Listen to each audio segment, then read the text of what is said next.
how to factory or data reset or Galaxy A17. For that you need to go your setting and from scroll all the way down about setting, and here you can see the reset. Press on reset. Now press on factory data reset.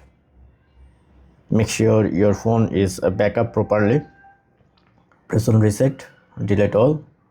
Now you can see your phone is gonna be turning off. Now wait.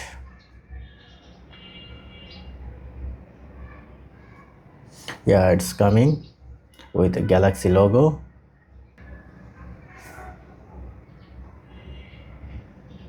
Let's restart again, so be patient.